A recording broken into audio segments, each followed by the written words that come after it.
Announced today he won't be running for re-election. Once regarded as a rising star in Republican politics, he's been Speaker for almost 3 years, and he leaves behind a party in shambles. Republicans are now on track to lose the House this fall for the first time in 10 years. Who knows if they will, but they're close. Ryan deserves a lot of the blame for that. Donald Trump won unexpectedly in 2016 by vowing to secure the borders and focus on this country's vanishing middle class. Ryan acted like none of that ever happened. He never liked Trump personally, and that's of course fine, but he ignored voters, and that's not fine. Ryan considered democracy an inconvenience. He delivered a massive corporate tax cut that few people voted for. He blocked meaningful border security that a lot of people wanted. Most Republicans don't agree with Paul Ryan, so no wonder the party is collapsing. Now Ryan is fleeing the scene of the crime. He's only 48 and will soon be rich, like his tiny donor base, which is also his main constituency. Have fun. The rest of us are still stuck here. That's about it for us tonight. Tune in every night at 8 to the show that's the sworn enemy of lying, pomposity, smugness, and groupthink. Especially groupthink. There's a lot going on in the news. We're going to cover it as honestly as we possibly can. Good night from Washington. Guess who's up next? You're not going to believe it. Sean Hannity in the flesh. Well, no, that's Hannity's next. All right, exactly. Tucker. Great show as always. And welcome to Hannity. All right, in just a couple of minutes, we will be joined by Professor Hannity Dershowitz and Joe DiGenova. We're going to get some incredible legal analysis. But tonight, disgraced former FBI Director James Comey is just days away from kicking off that much-anticipated media blitz where he's likely going to hawk this new book of his and warm up in the spotlight next to some of his favorite liberal friends. Well, tonight, Comey is already in hot water after comparing the president to a mob boss. Really? We're going to break down this appalling analogy. We'll remind Comey tonight what a real mob boss looks like. And you would think that a former FBI director would understand this, but we'll give him an education tonight. And also, an American-led response to Syria's gas attack looms ever so present. The president is now sending a clear warning to Assad's ally, Vladimir Putin. He's pulling his ships out of the region. And also breaking tonight, after 8 months of DOJ stonewalling, the House Intel Committee Chairman, Devin Nunes, and the House Oversight Committee Chairman, Trey Gowdy, were finally able to see the original document that kicked off the entire corrupt Russia investigation.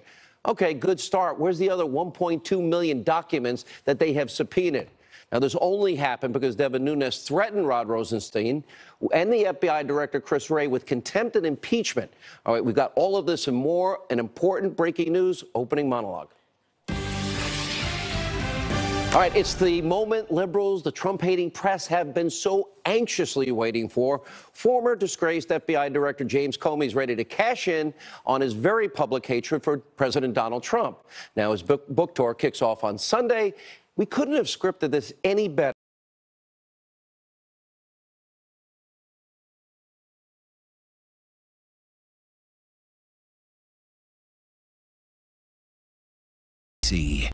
Really? Mob boss. Let's think about this. Of all the people, the former head of the Federal Bureau of Investigation, the person responsible for taking down actual deadly criminal gangs, shouldn't James Comey know better to make an outrageous comparison like that? Now, since Comey clearly doesn't know what he's talking about, we're going to remind the former FBI director what an actual mob boss looks like. Like, for example, Al Capone. Remember? Notorious gangster, organized the illicit gambling, prostitution, tax evasion, and, of course, was responsible for an untold number of murders, including 7 people in one day, which is now famously known as the St. Valentine's Day Massacre. And we got, Lucky Luciano. He was responsible for widespread extortion, prostitution rings, bootlegging, and also murder.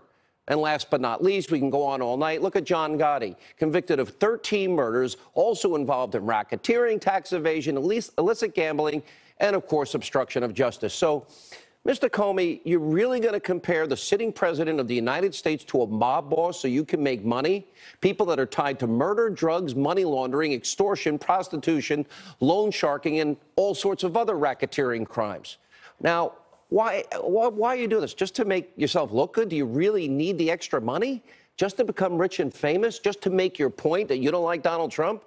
Now, I guess since Comey, if he's going to use the sweeping analogy, I've decided tonight we're going to use the Comey standard, I call it, and make some comparisons of our own.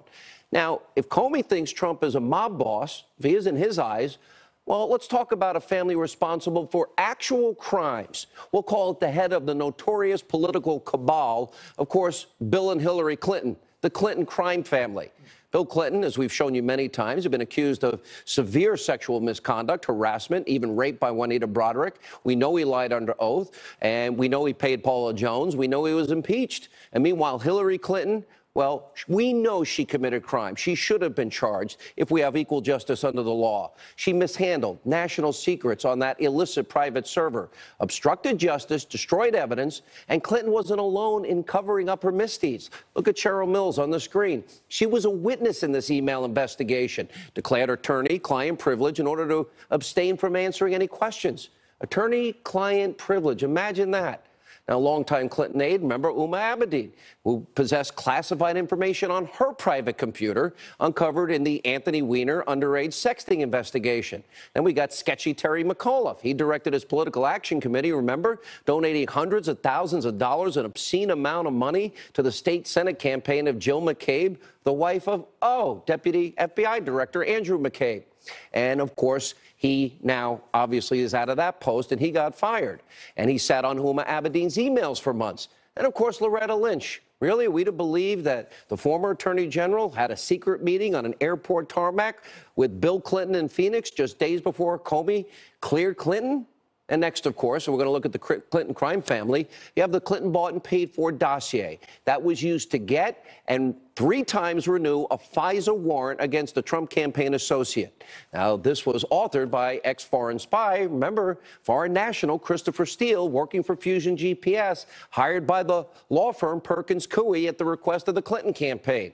And according to reports, Clinton crony Sid Vicious Blumenthal and others shopped that dossier around the State Department and to the media. Now, this brings us to Debbie Wasserman Schultz, okay, part of the same family. Okay, she helped rig the primary for Hillary Clinton as head of the DNC, according to Donna Brazile. And Donna, of course, gave some questions before a debate. Now, last but not least, you, of course, have the Uranium One scandal. Then Secretary of State Clinton, along with the Attorney General, Eric Holder, others in the Obama administration. Why would we ever sign off on giving away control of 20% of America's uranium to a hostile actor like Russia and a Russian state-owned company after the president of Uranium One pumped the Clinton Foundation with millions of dollars of cash? Well, we import 90% of our uranium. Now, the next, by the way, if we're going to go to crime families, let's look at the Mueller crime family.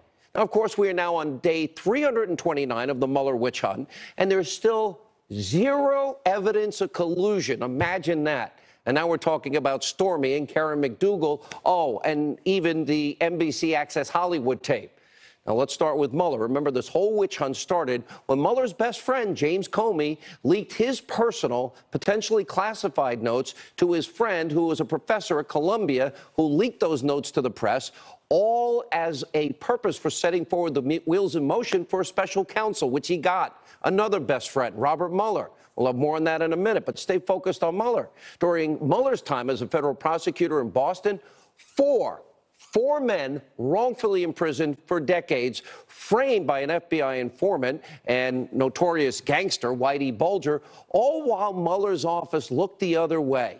And Mueller was also responsible for the prosecution of the wrong person following the anthrax attacks after 9/11. That took place during Mueller's tenure as the head of the FBI. And by the way, in that case with Whitey Bulger, a whole $100 million payout, and 2 of the 4 people died in jail that were put in there, and they were innocent.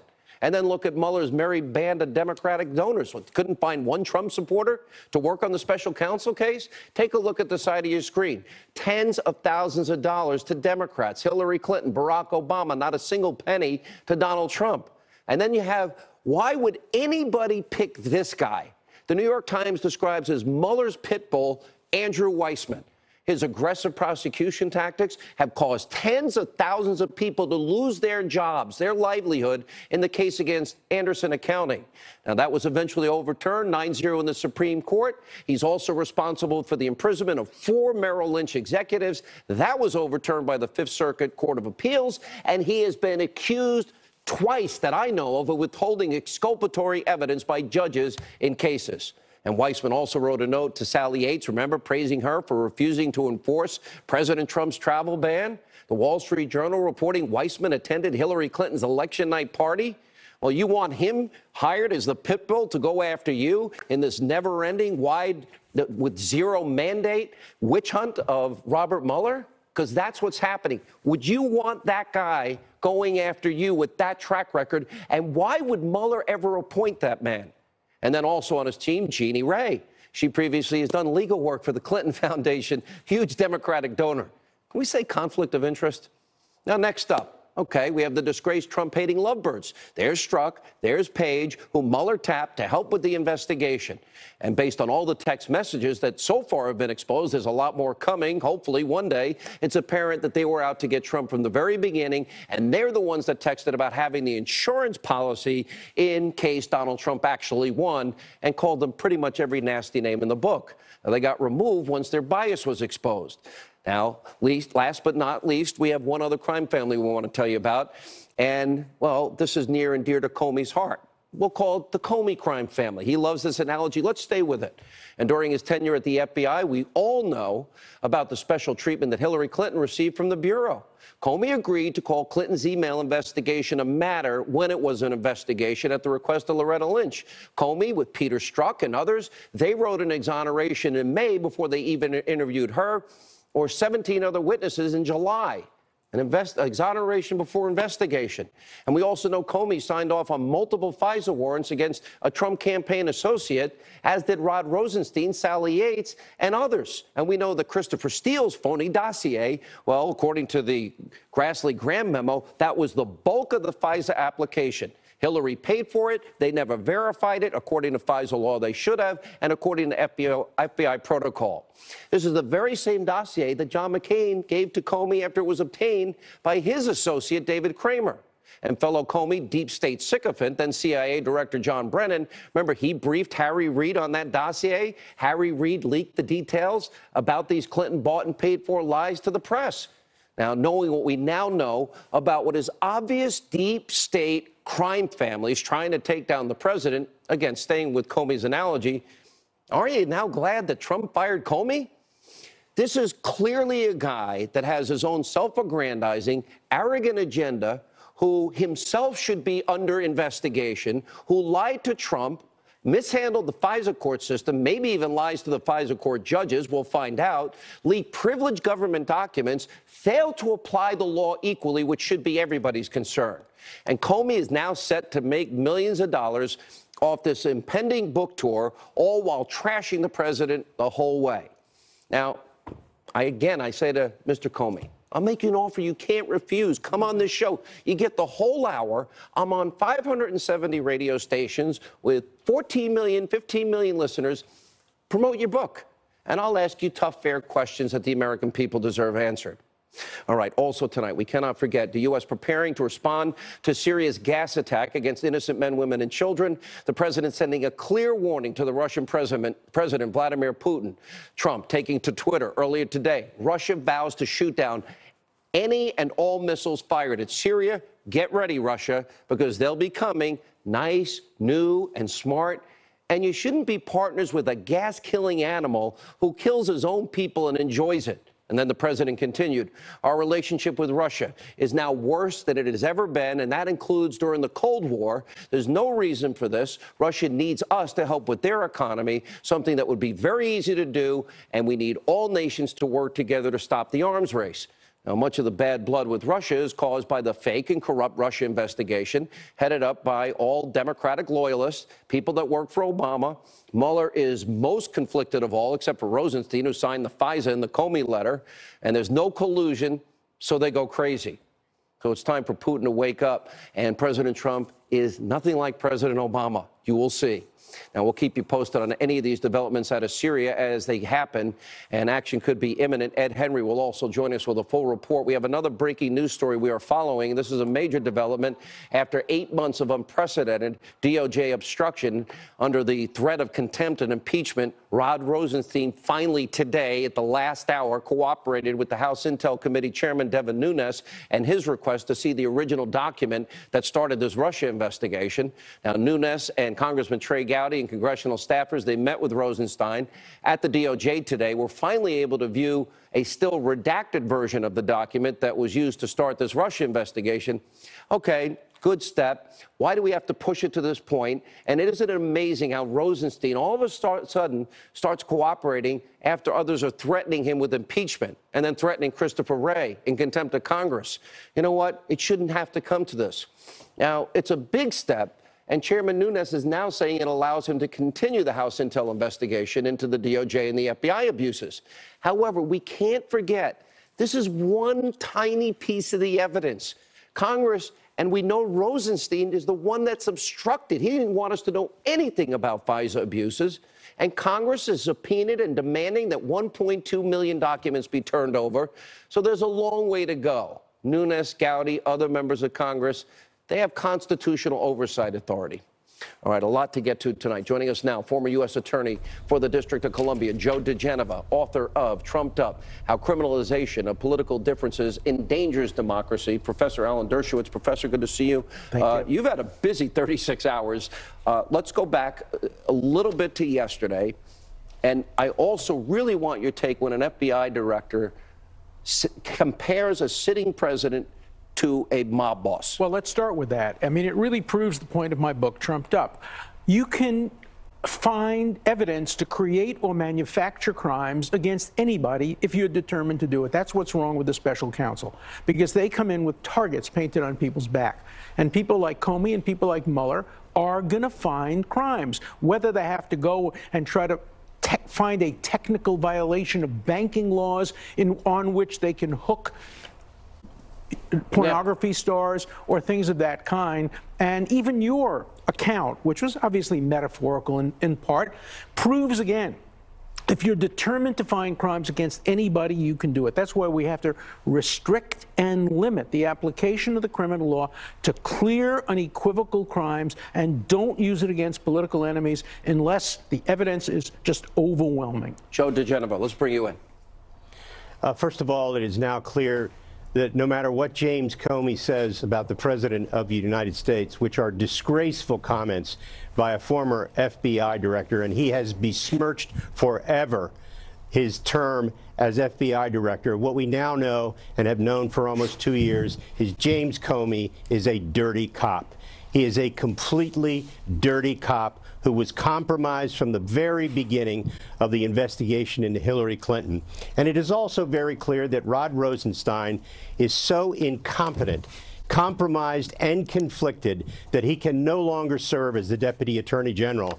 And Jeff Sessions now has an obligation to the President of the United States to fire Rod Rosenstein after Rosenstein authorized the unconstitutional and unprofessional search of the office of Michael Cohen in New York. Jeff Sessions, tomorrow morning, should fire Rod Rosenstein. It is not up to the president to fire Mr. Rosenstein. It is Mr. Sessions' job, and he has a duty to fire Rod Rosenstein. Let me, Professor Dershowitz, you have said that the raid on Michael Cohen's hotel room, his home and his office was a violation of his constitutional rights. Do you agree with Joe that it's the Attorney General's job to now step in and fire Rod Rosenstein? I would do it differently. I think Rod Rosenstein is recused. I don't think he can serve on an investigation in which he will end up being the key witness.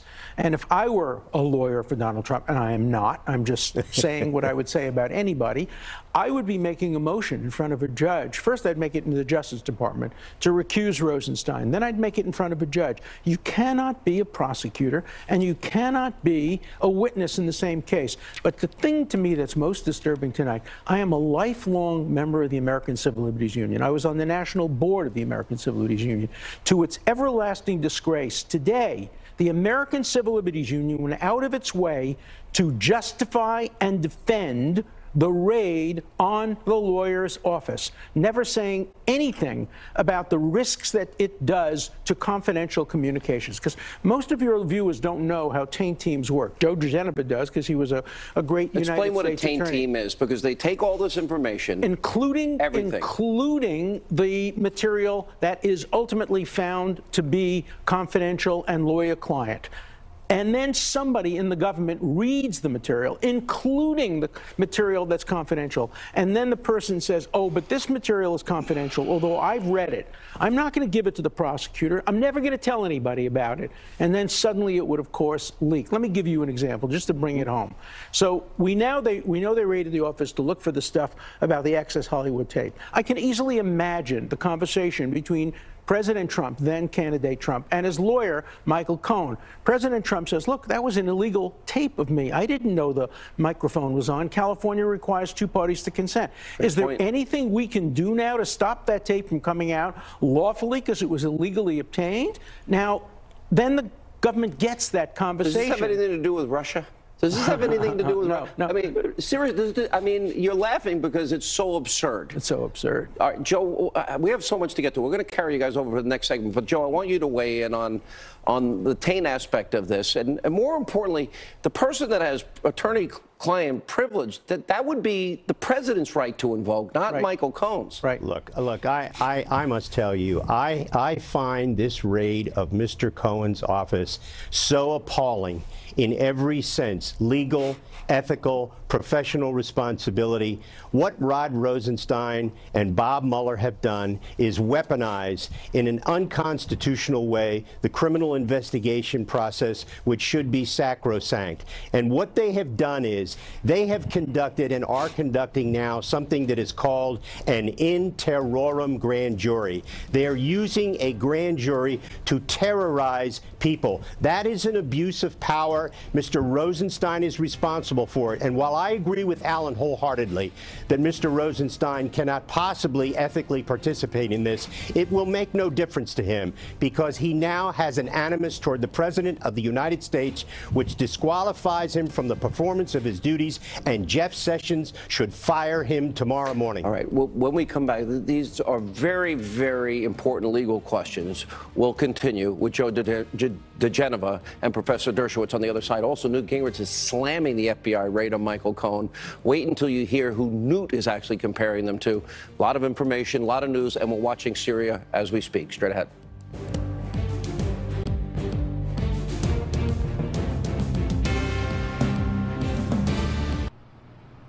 All right, earlier today, while appearing on Fox and Friends, former Speaker of the House, Newt Gingrich, had harsh words for the Mueller investigation and the FBI's tactics.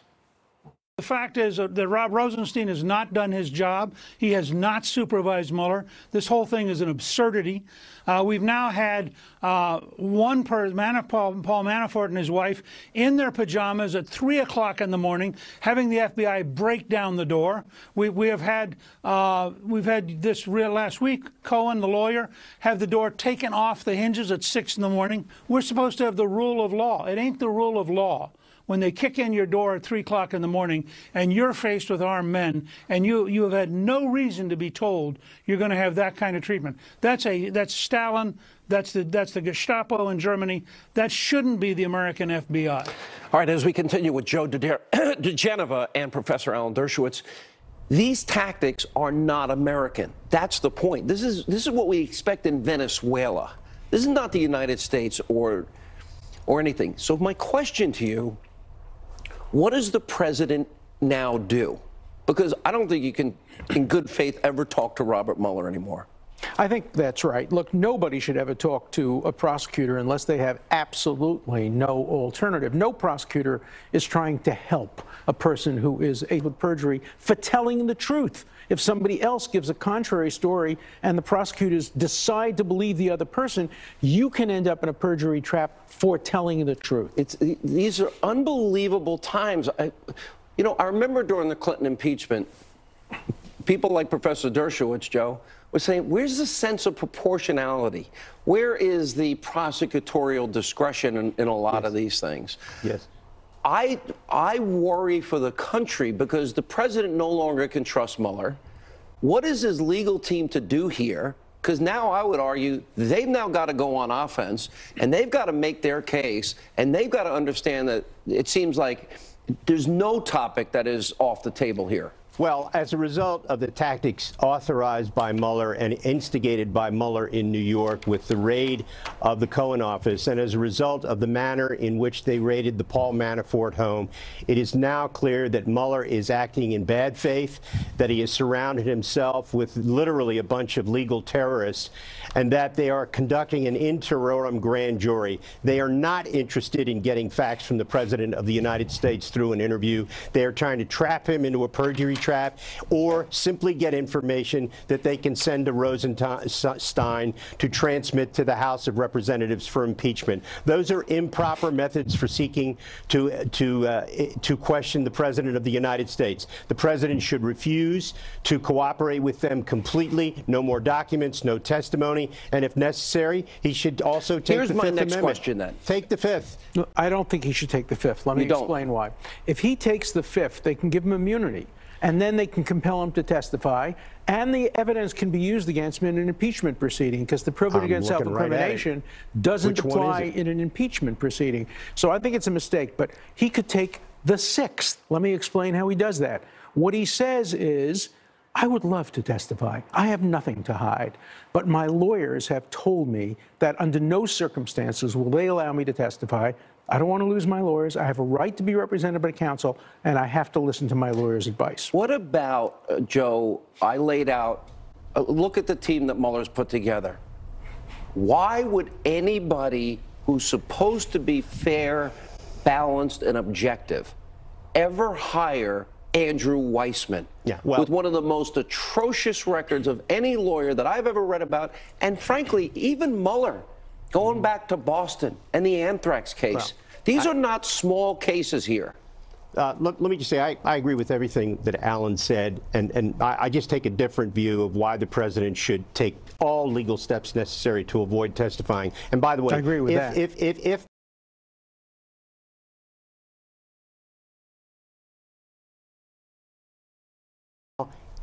has no legitimacy. The tactics that they have chosen to use against a President of the United States, against whom there is no evidence of a crime and never has been from the beginning, the use of those techniques has delegitimized this investigation. Here's the other thing that's going on. Robert Mueller and Rod Rosenstein and Christopher Wray are doing mortal damage to the institutions that they represent. The American people know what's going on. They're watching this, and they are not happy. And I must tell you, Robert Mueller, I used to think was a decent guy and a guy who had a great career.